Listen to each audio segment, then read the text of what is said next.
Hello दोस्तों, आप सभी का ऑल अबाउट सोशियस में स्वागत है। और यह समाजशास्त्र की इग्नू सीरीज है। आज इसमें हम लोग भारतीय समाजशास्त्र के पिता गोविंद सदाशिव घुरिये के जीवन परिचय के बारे में चर्चा करने वाले हैं। ये आप सभी को पता है कि जीएस घुरिये मुंबई विश्वविद्यालय के समाजशास्त्र विभाग में अध्यापन करते थे। वे निजाति शास्त्री थे। उन्होंने ऐतिहासिक भारत शास्त्र संबंधी और सांख्यिकीय सामग्री के आधार पर जनजातियों और जातियों का भी अध्ययन किया था। अब यदि इनके जीवन परिचय के बारे में बात करें तो जीएस घुरिये जी की एक बहुत ही महत्वपूर्ण पुस्तक है आई एंड अदर एक्सप्लोरेशंस, जो कि 1973 में प्रकाशित हुई थी। ये आप सभी को भी पता होगा। ये जो पुस्तक है ये इनकी एक जीवनी या आत्मकथा आप लोग मान सकते हैं। तो जो इग्नू की बुक में इनका जीवन परिचय दिया गया है यह इन्हीं की पुस्तक आई एंड अदर एक्सप्लोरेशंस से लिया गया है। गोविंद सदाशिव घुरिये का जन्म 12 दिसंबर 1893 में भारत के पश्चिमी तट पर स्थित मालवन नामक एक छोटे से कस्बे में हुआ था। मालवन मुंबई से लगभग 320 किलोमीटर दूर है। वे समृद्ध ब्राह्मण परिवार के थे जिसकी अपनी दुकानें और अन्य संपत्ति थी। घुरिये का नाम इनके दादा के नाम पर रखा गया था, जिनकी मृत्यु उसी साल हुई थी जिस वर्ष इनका जन्म हुआ था। इनका परिवार बहुत अधिक धर्मपरायण था तथा धर्मनिष्ठा के लिए उस क्षेत्र में प्रसिद्ध था। व्यापार में घाटा होने और उनके दादा की मृत्यु के कारण जीएस घुरिये के पिता को नौकरी करनी पड़ी। उनकी नौकरी परिवार के लिए बहुत ही भाग्यशाली सिद्ध हुई। घुरिये अपने माता पिता की 4 संतानों में से एक थे। उनके एक बड़े भाई थे जिनकी वे बहुत प्रशंसा करते थे। इसके अलावा उनकी एक बहन और एक भाई भी थे। उन्होंने मालवन में एक स्कूल में प्रवेश लिया। सन 1905 में उनका यज्ञोपवीत संस्कार अर्थात सैक्रेड थ्रेड सेरेमनी जो होती है वो हुआ। इस समय उन्होंने 5वीं कक्षा की पढ़ाई पूरी कर ली थी और अंग्रेजी स्कूल में प्रवेश ले लिया। इनकी मातृभाषा मराठी थी और इनकी आरंभिक शिक्षा भी मराठी में ही हुई थी, परंतु परिवार में संस्कृत शिक्षा की परंपरा थी। उनके दादा को संस्कृत का अच्छा ज्ञान था। इन्होंने भी संस्कृत भाषा पढ़ना शुरू किया। परिवार के धार्मिक वातावरण, धर्मनिष्ठा और ज्ञान की प्रसिद्धि का घुरिये पर गहरा प्रभाव पड़ा था। उन्होंने अंग्रेजी पढ़ी और आधुनिक शिक्षा ग्रहण की, लेकिन हिंदू धर्म और परंपरा में उनकी गहरी जड़ें थीं। इनकी माता ने उन्हें 10वीं कक्षा की पढ़ाई करने के लिए जूनागढ़ गुजरात भेज दिया। यहाँ उनके बड़े भाई पहले से ही अध्ययन कर रहे थे। सन 1912 में वे बहाउद्दीन कॉलेज में एडमिशन लिए। यहाँ उन्होंने संस्कृत का अच्छा ज्ञान प्राप्त किया। इसके बाद वे मुंबई विश्वविद्यालय में प्रवेश लिए। यहाँ उस समय प्रवेश के लिए प्रवेश परीक्षा होती थी। उन्होंने 20 अन्य लड़कों के साथ यह परीक्षा उत्तीर्ण की। उस समय वहाँ पे कोई भी महिला विद्यार्थी नहीं थी। अपने कॉलेज में वे प्रथम रहे। विश्वविद्यालय में उनका चौथा स्थान था। जब उन्होंने विश्वविद्यालय में प्रवेश लिया उस समय उनके भाई वहाँ भौतिकी पढ़ाते थे। वे बहुत मेहनती छात्र थे। बीच बीच में बीमार रहने के बावजूद भी उनका प्रदर्शन बहुत ही अच्छा रहा। सन 1916 में वे बीए की परीक्षा प्रथम श्रेणी से लाए। इसके बाद उनका विवाह वेनगुर्ला महाराष्ट्र में अपनी ही जाति के संपन्न परिवार की एक लड़की से हो गया।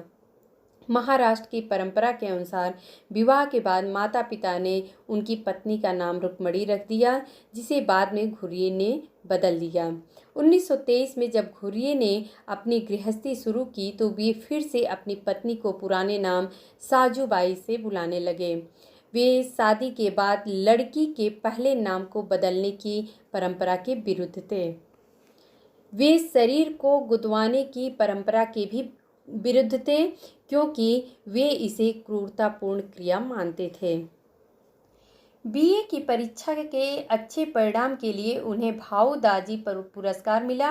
भाऊ दाजी लॉर्ड भारत शास्त्र के महान विद्वान थे और वे मुंबई के आधुनिक पद्धति से प्रशिक्षित प्रथम चिकित्सक थे। घुरिये ने अपने कॉलेज में संस्कृत में 74% अंक प्राप्त किए थे। उन्हें कॉलेज में फेलो नियुक्त किया गया और उन्होंने वहां से एमए की डिग्री प्राप्त की। एमए के लिए उन्होंने अंग्रेजी और संस्कृत भाषाओं को चुना और बाद में पाली भाषा में भी पढ़ा। उन्होंने तुलनात्मक भाषा शास्त्र का कोर्स भी किया उसी साल विश्वविद्यालय में, जो कि शुरू हुआ था। उन्होंने एमए की परीक्षा भी प्रथम श्रेणी से उत्तीर्ण की। इसके लिए उन्हें कुलपति का स्वर्ण पदक मिला, जो पूरे विश्वविद्यालय का सर्वोच्च सम्मान था। विश्वविद्यालय के इतिहास में यह उनकी अभूतपूर्व सफलता थी, क्योंकि इससे पहले किसी को भी संस्कृत के साथ एमए में प्रथम श्रेणी प्राप्त नहीं हुई थी। इसके बाद उन्होंने विदेश में समाजशास्त्र के अध्ययन करने के लिए छात्रवृत्ति का आवेदन किया। यह विज्ञापन मुंबई विश्वविद्यालय ने निकाला था। इसके लिए उन्हें विश्वविद्यालय के समाजशास्त्र के प्रोफेसर पैट्रिक गिड्स से मिलने के लिए कहा गया।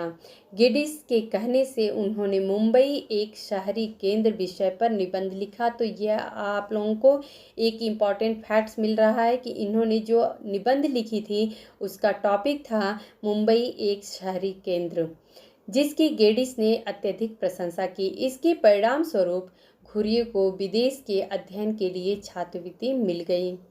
घुरिये समुद्री जहाज से इंग्लैंड गए। वे वहां एलटी हाब हाउस के विद्यार्थी बन गए। तो यहाँ पे भी एक फैक्ट्स आप लोगों को मिल रहा है कि जब वे इंग्लैंड गए थे तो वहाँ पे वे एलटी हाब हाउस के विद्यार्थी बने थे। वहाँ वे कई अन्य विद्वानों के साथ जैसे डॉक्टर AC हैडन से भी मिले थे। हैडन प्रसिद्ध निजाति विज्ञानी थे और वहाँ पूर्व साक्षर संस्कृतियों अर्थात प्री लिटरेट कल्चर्स का अध्ययन कर रहे थे। हैडन ने घुरिये का WH रिवर्स से परिचय कराया। घुरिये पर इनका काफ़ी प्रभाव पड़ा। तो जैसा कि आप लोग यहाँ पे समझ पा रहे होंगे कि कैसे कैसे विचारकों से इनका संपर्क हुआ था। GS घुरिये का LT हाब हाउस से, AC हैडन से, और फिर यहाँ पे आप लोग समझ पा रहे होंगे WH रिवर्स, जो कि ये भी काफ़ी बहुत ही प्रसिद्ध निजाति विज्ञानी रहे हैं। तो WHR रिवर्स से भी इनका संपर्क रहा। घुरिये पर इनका काफ़ी प्रभाव भी पड़ा। इस समय रिवर्स अपनी प्रतिष्ठा के सर्वोच्च शिखर पे थे और वे कैम्ब्रिज स्कूल ऑफ साइकोलॉजी के संस्थापक थे। रिवर्स बाद में भारत भी आए और यहाँ उन्होंने नीलगिरी पर्वतीय क्षेत्र की बहुपति विवाह वाली टोडा जनजाति का अध्ययन किया था। तो यहाँ पे आप लोगों को एक फैक्ट्स और पता चल रहा है कि WHR रिवर्स ने ही नीलगिरी की जो टोडा जनजाति है उसका अध्ययन किया था और ये बहुपति विवाह से संबंधित है। घुरिये ने इस समय समाजशास्त्र पर कई लेख लिखे और उन्हें journal of the royal anthropological institute में और एंथ्रोपॉस पत्रिका में प्रकाशित करवाया गया था। तो इनके जो लेख थे वो एंथ्रोपॉस पत्रिका में प्रकाशित हुए थे और उनके जो लेख थे उनको journal of the royal anthropological institute में भी प्रकाशित कराया गया था। 1930 के दशक में उन्होंने भारत में जाति और प्रजाति विषय पर caste and race in India नामक महत्वपूर्ण पुस्तक लिखी थी। तो 1930 में इन्होंने caste and race in India, जो कि भारत में जाति और प्रजाति विषय पर लिखी गई है। उन्हें कैम्ब्रिज विश्वविद्यालय से PhD डिग्री दी गई। रिवर्स की मृत्यु के बाद वे वापस भारत आ गए। उन्होंने मुंबई विश्वविद्यालय से मिली छात्रवृत्ति पर 6 माह तक कलकत्ता में काम किया।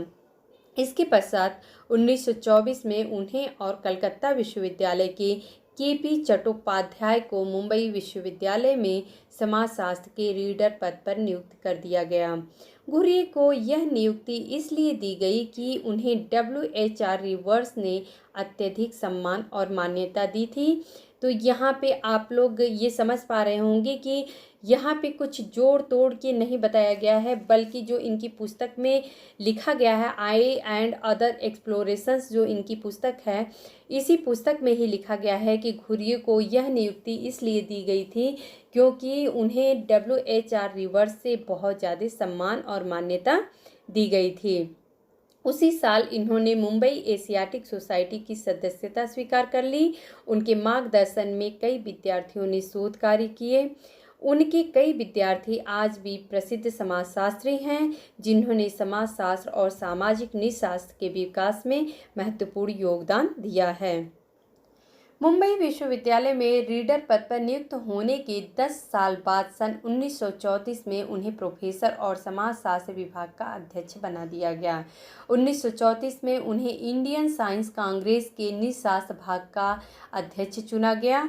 उसी साल रॉयल एशियाटिक सोसाइटी की मुंबई शाखा की प्रबंध समिति ने इन्हें रॉयल एशियाटिक सोसाइटी का मनोनीत सदस्य चुना। सन 1942 में ये मुंबई की एंथ्रोपोलॉजिकल सोसाइटी के अध्यक्ष बन गए और सन 1948 तक ये इस पद पर बने रहे। उन्होंने कई पुस्तकें और लेख लिखे। संस्कृत का अच्छा ज्ञान होने के कारण वे भारतीय समाज के संदर्भ में धार्मिक शास्त्र ग्रंथों का अध्ययन कर सके। उन्होंने जातियों और जनजातियों, ग्रामीण शहरीकरण, भारतीय साधुओं और भारतीय वेशभूषा के बारे में व्यापक अध्ययन किया है। अपने जीवन में उन्होंने कई सर्वोच्च सम्मान प्राप्त किए, जो शायद ही भारत के किसी भी बुद्धिजीवी को प्राप्त हुए हों। वे केवल राष्ट्रीय स्तर पर ही नहीं बल्कि अंतर्राष्ट्रीय स्तर पर भी भारत के प्रसिद्ध समाजशास्त्री माने जाते थे। इनकी मृत्यु 1984 में हुई थी। तो दोस्तों, आज ये जीएस घुरिये की जीवन परिचय था और इसी कड़ी में आगे हम लोग इनके मुख्य विचार कौन कौन से हैं, आखिर में इन्होंने समाजशास्त्र में कौन कौन से योगदान दिए हैं, इसके बारे में हम लोग चर्चा करेंगे। तो आप लोगों को अगर लेक्चर पसंद आते हैं तो आप लोग अपने दोस्तों में शेयर करिए, लाइक करिए, कमेंट करिए, चैनल को सब्सक्राइब करिए। धन्यवाद।